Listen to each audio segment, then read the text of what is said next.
2nd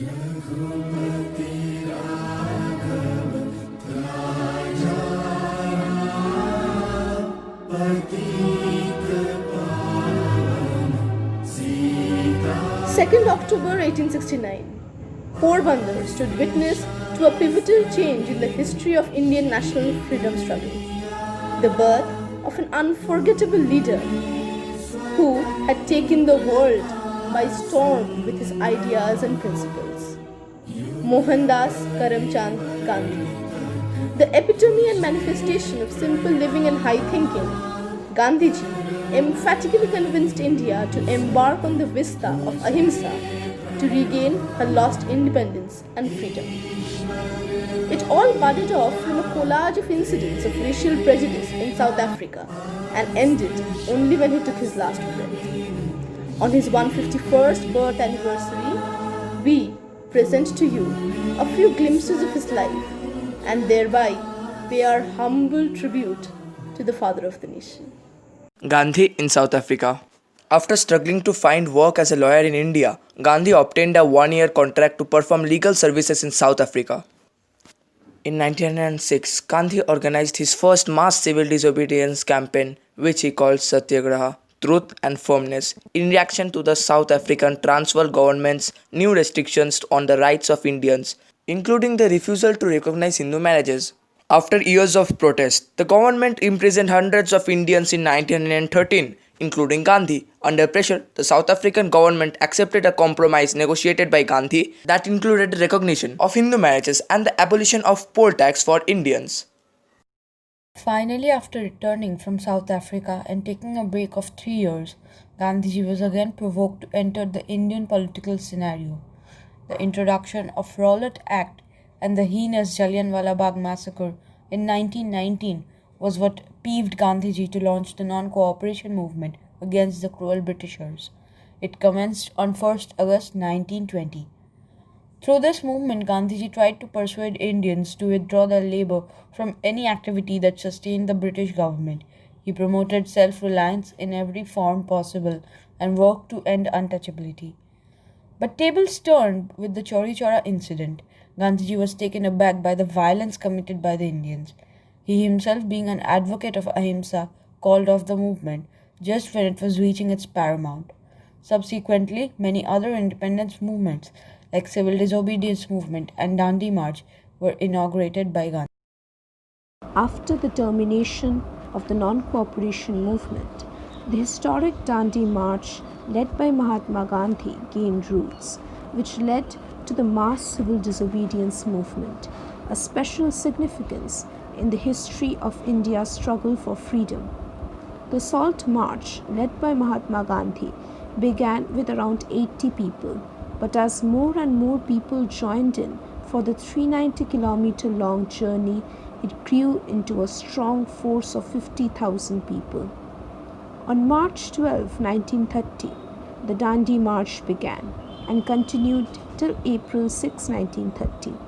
Mahatma Gandhi embarked on a historic salt march from Sabarmati Ashram in Gujarat's Ahmedabad to the village of Dandi in the state's coastal area to protect against the steep tax the British had levied on salt. He broke the law by producing the illegal salt.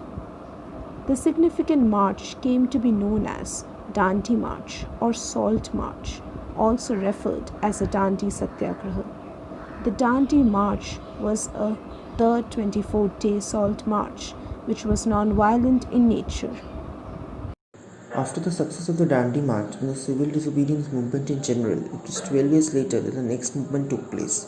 The Quit India movement, also known as the August movement, was a movement launched at the Bombay session of the All India Congress Committee by Mahatma Gandhi on 8 August 1942 during World War II, demanding an end to British rule in India. The principal reason for the launching of this movement by Bapu was the failure of the Cripps mission, which was proposed by the British as a last resort to pacify the outraged Indians. The growing resentment of the Muslims on not having been granted a separate country for themselves and the rapid movement of Japan towards India to attack the British also served as a push factor for Gandhiji to give the call for the Quit India movement. The Quit India movement spread like wildfire, unchecked and unsupervised, leading to massive vandalization of public property, and setting up a parallel governments in several parts of the country. The Quit India movement, the last of the movement led by Gandhiji, was significant because it demonstrated the determination of the people to free their country. It also made the British realize that days in India were numbered. Thus, in spite of several opposition to Quit India movement, it was deemed a success. After the success of the Quit India movement, some important developments took place, leading to India's freedom at the cost of getting divided into India and Pakistan. At 5:17 p.m. on 30th January 1948, Gandhi was with his grandnieces in the garden of Birla House, now Gandhi Smriti, on his way to address a prayer meeting when Nathuram Godse, a Hindu nationalist, fired 3 bullets into his chest from a pistol at close range. According to some accounts, Gandhi died instantly. In other accounts, such as one prepared by an eyewitness journalist, Gandhi was carried into the Birla House into a bedroom. There he died about 30 minutes later as one of Gandhi's family members read verses from Hindu scriptures. PM Jawaharlal Nehru addressed his countrymen over the All India radio stating, "Friends, the light has gone out of our lives and there is darkness everywhere." Godse, a Hindu nationalist with links to the extremist Hindu Mahasabha, made no attempt to escape. Several other conspirators were soon arrested as well. Later, Godse was executed for his crimes in 1949. It was a sad moment not only for Indians but for people all over the world. 40 কোটি জনতার জানি আমিও যে একজন। হঠাৎ ঘোষণা শুনেছি আবার জীবনে শুভক্ষণ এসেছে।